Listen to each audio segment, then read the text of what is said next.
Welcome back to channel Todopedia, dan di video kali ini kita bakalan bahas satu topik yang cukup menarik, yaitu alasan kenapa menurut gua IHSG kedepannya untuk 1-2 tahun ke depan ini berpotensi cerah. Ada beberapa alasan yang bakalan gua bahas di video kali ini ya, yang bisa menjelaskan kenapa menurut gua kedepannya untuk IHSG untuk setidaknya 1 atau 2 tahun ke depan ini potensi kenaikannya cukup besar. Ya, jadi buat kalian yang mau tahu, tonton video ini sampai habis. Tapi seperti biasa, jangan lupa subscribe, jangan lupa tekan lonceng notifikasi supaya kalian terus up to date sama channel Todopedia. Selain itu, jangan lupa juga untuk cek produk digital yang gue punya di link.id/Todopedia, atau kalian juga bisa akses di channel page Todopedia di bagian tab store. Di situ kalian bisa cek produk-produk digital Todopedia yang tentunya berguna buat kalian. Dan jangan lupa juga untuk join membership Todopedia, karena di sini kalian akan dapat extra benefit. Di antaranya itu ada bocoran stock pick ya, saham-saham pilihan gua untuk invest jangka panjang. Ya, semua itu akan gua bocorin di program membership ini. Terus selain itu kalian juga akan dapat video eksklusif khusus para member. Kalian juga akan dapat artikel premium, template Excel, dan akan ada live Q&A khusus untuk kalian yang join membership. Ya, jadi ini tentunya bisa ngebantu investasi kalian. Oke, yuk langsung aja kita mulai ke videonya.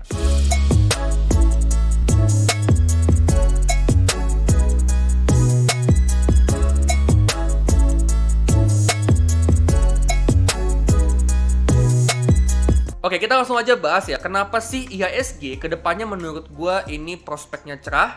Ya, dan 1-2 tahun ke depan menurut gua IHSG ini potensi kenaikannya cukup bagus, cukup tinggi. Ya, nah, alasan yang pertama kenapa gue bilang kayak gini itu karena adanya Danantara sebagai liquidity provider.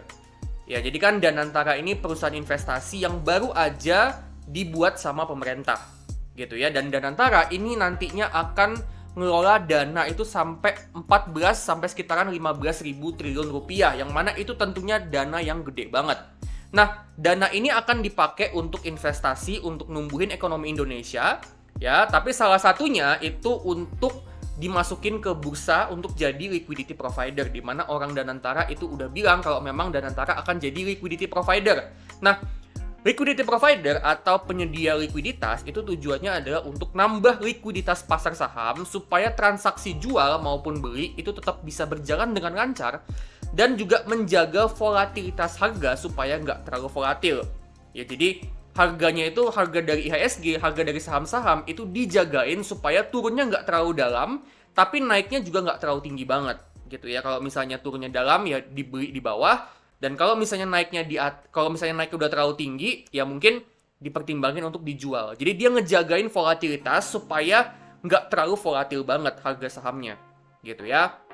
Nah, dengan bursa yang liquid ini tentu bisa ningkatin kepercayaan investor, terutama investor asing. Ya, investor asing itu sangat ngelihat likuiditas dari bursa, gitu ya.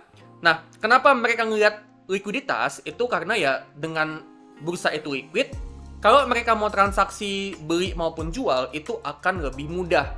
Mereka mau masuk gampang, mau keluar juga gampang, gitu ya. Jadi ya dengan kayak gitu tentu ya investor akan semakin minat untuk investasi di Indonesia, gitu. Jadi dengan bursa yang liquid itu tentunya juga bisa menarik minat investor asing untuk dia investasi di Indonesia. Dan juga tentunya dengan adanya dana besar nih dari Danantara itu masuk ke bursa saham, tentu kan itu bakalan ngebuat harga sahamnya bisa naik. Ya, kalau harga sahamnya bisa naik, ya tentu investor akan profit. Kalau investornya profit, itu tentu akan mendorong pertumbuhan buying power atau daya beli dari masyarakat, terutama para investor. Ya dong, kalau misalnya dia profit, artinya kan mungkin sebagian ada yang mau take profit gitu ya, dan tentunya itu akan nambah dana di RDN-nya. Ya kan, dengan dana di RDN-nya nambah, dia udah untung, ya duitnya lebih banyak, tentu itu akan mendorong dia untuk buy saham lebih gede lagi. Ya kan, itu mendorong pertumbuhan dari buying power, gitu ya. Dan tentunya kalau buying power atau daya beli masyarakat itu naik, ya itu tentunya bisa juga untuk mendorong pertumbuhan ekonomi. Logikanya kalau masyarakat untung, duitnya masyarakat lebih banyak, ya tentu mereka juga akan semakin banyak untuk spending. Kalau spendingnya makin banyak, itu mendorong pertumbuhan ekonomi, gitu ya. Dan selain ke bursa, Danantara juga tentunya akan invest di pertumbuhan ekonomi. Ya, di mana dia bakalan invest di beberapa sektor kayak AI, kayak hilirisasi ya, dan beberapa bidang yang lain, yang mana tentunya itu juga bisa mendorong pertumbuhan ekonomi, menciptakan lapangan kerja gitu ya, dan dengan kayak gitu ekonomi Indonesia pertumbuhannya bisa ngegas.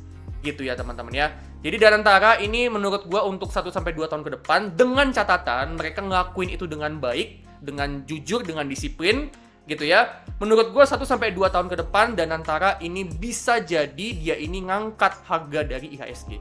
Nah, selain karena Danantara ya, alasan yang kedua kenapa menurut gua IHSG ini potensinya cukup bagus ke depannya itu karena adanya BPJS yang memperbesar exposure investasi ke saham.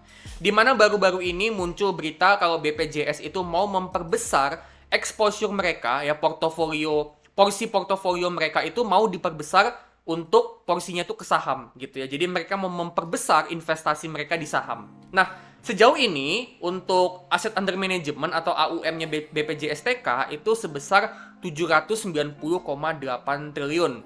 Ya, segitu dana aset under manajemennya, yang mana untuk exposure ke saham ya itu sekarang ada di 10%. Jadi dari 790 triliun ya, yang diinvestasiin ke saham itu sebesar 79 triliun. Gitu ya. Nah, BPJS-TK ini berencana untuk memperbesar exposure mereka di saham itu mencapai 20%. Jadi artinya dari 10% ke 20%, bisa dibilang dana yang akan mereka taruh di saham itu kedepannya akan dibuat jadi 2 kali lipat. Ya, jadi tadinya porsinya 10%, ya mau dinaikin jadi porsinya itu 20%. Artinya dana investasi yang akan mereka taruh di saham itu sebesar 20% dari portofolio mereka.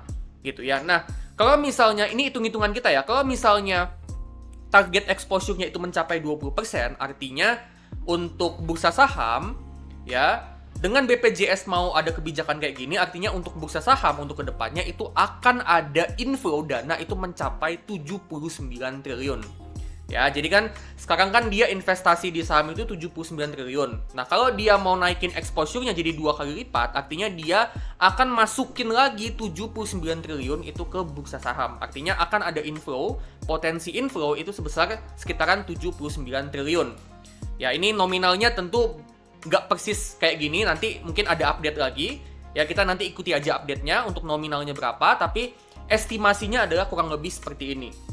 Ya, dan 79 triliun itu tentu dana yang gede banget, teman-teman. Ini dana inflow yang gede banget. Jadi tadi selain Danantara, ya BPJS ini juga mau masukin dana yang besar ke saham sebesar sekitaran 79 triliun. Nah, ini bagus banget ya untuk pasar saham karena kan dengan dana besar itu masuk ya tentunya itu juga akan nambah likuiditas. Ya, BPJS ini juga akan jadi liquidity provider. Ya, akan ada dana masuk yang besar yang tentunya itu juga bisa ngebantu untuk naikin harga saham-saham. Gitu ya.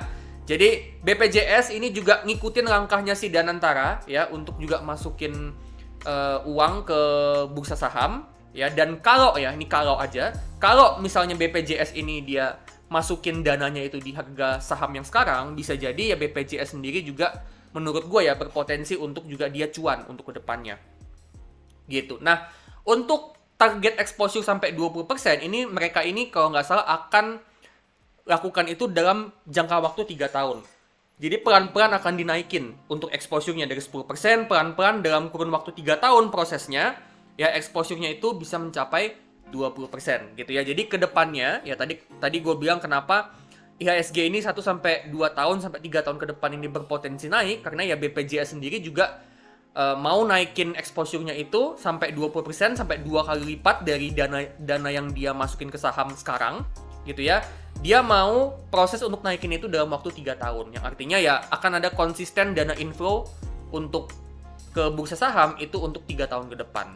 Selain Danantara sama BPJS, ya dividen dari saham-saham bank ya, ini juga akan jadi katalis yang positif untuk IHSG. Ya, dimana untuk saham-saham perbankan besar ini di tahun ini mereka bagi dividen dengan yield yang lebih besar dari tahun sebelumnya.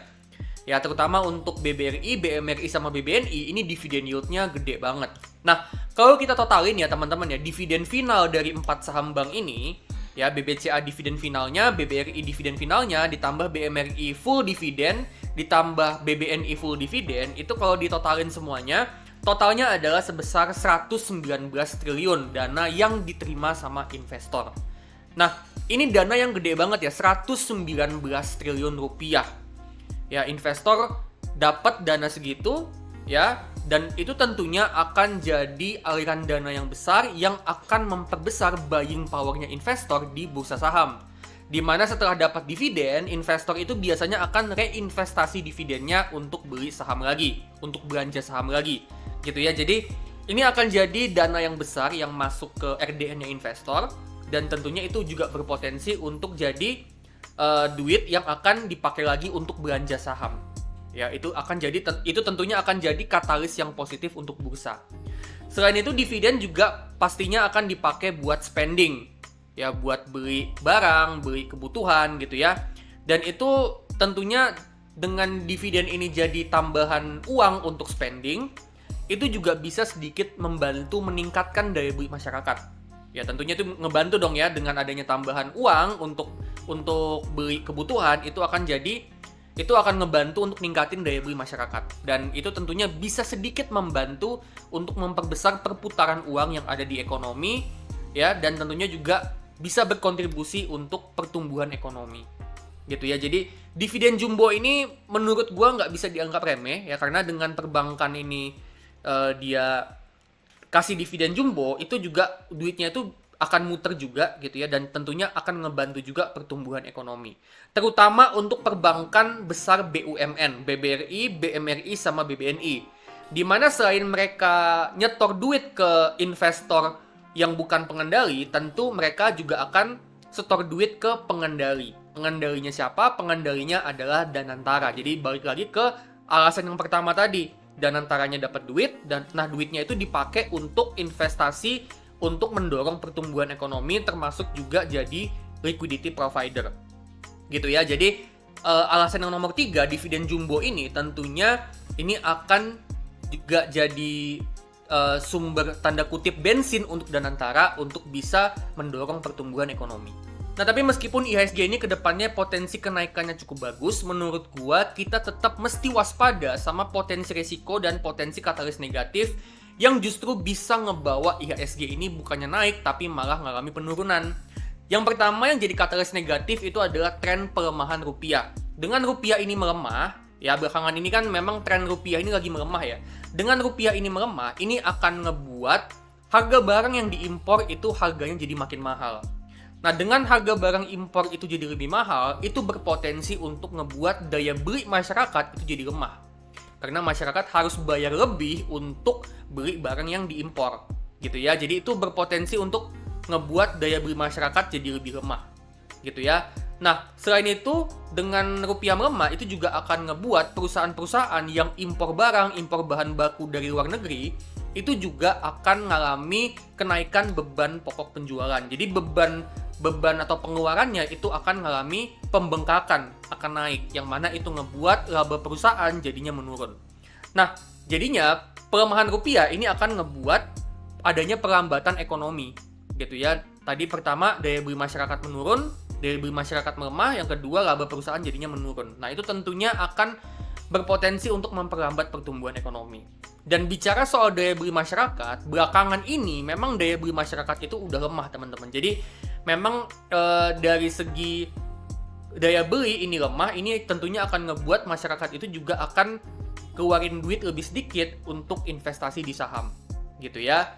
Jadi dengan dana masuk ke saham itu lebih sedikit, ya tentu itu akan jadi penghambat untuk bursa saham, termasuk juga saham-saham yang ada di dalam IHSG yang tentunya juga berimbas ke IHSG itu sendiri, gitu ya. Dan juga yang jadi katalis negatif itu adalah tarif impor Amerika, di mana dengan tarif impor ini Indonesia itu dapat 32%, itu tentunya akan berpotensi untuk memperlambat, ya itu akan menghambat ekspor yang masuk ke Amerika, gitu ya, yang mana itu berpotensi juga untuk memperlambat pertumbuhan ekonomi. Jadi tiga katalis negatif ini perlu kita waspadain ya, karena ini berpotensi untuk memperlambat pertumbuhan ekonomi Indonesia. Nah, jadi overall untuk IHSG kedepannya ini akan ada katalis positif yang bisa mendorong IHSG untuk bisa naik, dan juga saham-saham di dalamnya itu juga bisa naik. yaitu dengan adanya Danantara yang menjadi liquidity provider, terus juga BPJSTK yang mau nambah investasi di saham, terus juga ada dividen jumbo dari saham perbankan, yang mana 3 katalis ini bisa ngebawa capital inflow yang gede banget ke bursa saham. Nah, tapi meskipun begitu, tetap kita mesti waspada karena ada potensi risiko dan juga ada katalis negatif, yang mana dengan adanya tren pelemahan rupiah, itu akan ngebuat daya beli masyarakat itu jadi lemah, dan memang daya beli masyarakat itu sekarang itu lagi lemah, yang mana tentunya itu bisa ngurangin ya dana yang masuk ke bursa saham gitu ya. Dan tentunya tarif impor Amerika yang baru aja dicanangkan sama Donald Trump ini tentunya berpotensi juga untuk memperlambat ekonomi Indonesia, karena itu berpotensi untuk menghambat ekspor yang dilakukan Indonesia gitu ya. Jadi tetap ada potensi resiko dan ada katalis negatif, yang mana meskipun menurut gua untuk 1-2 tahun ke depan ini bisa naik, tapi potensi resikonya ini tetap mesti kita waspadain gitu ya. Dan kalau kita bicara soal naik turunnya IHSG, tentu peran investor asing itu tetap akan krusial banget, dimana keluar atau masuknya mereka itu akan jadi faktor yang jadi penentu untuk naik turunnya IHSG. Nah, jadi kayak gitu teman-teman ya. Menurut kalian gimana nih? Untuk kedepannya IHSG ini potensinya bisa naik, atau kalian mungkin punya pandangan lain? Nah, kalau misalnya kalian punya pandangan lain, boleh banget share di kolom komentar. Siapa tahu bisa jadi ilmu, bisa jadi insight buat gua dan juga buat penonton yang lain. Nah, untuk teman-teman yang suka sama video ini, jangan lupa klik like, bagiin video ini ke teman-teman kalian, dan jangan lupa untuk kasih super thanks supaya bisa ngebuat gua makin semangat untuk bikin video-video yang menarik untuk kalian untuk kedepannya. Disclaimer ya, ini bukan ajakan jual beli saham, tapi ini cuman opini dan analisa gua aja. Ya, ini cuman opini gua, jadi keputusan untuk beli saham maupun jual saham atau ngelakuin apapun di saham itu sepenuhnya di tangan kalian masing-masing, dan tetap do your own research. Oke, kalau gitu yuk gua pamit dulu dan sampai ketemu di video selanjutnya.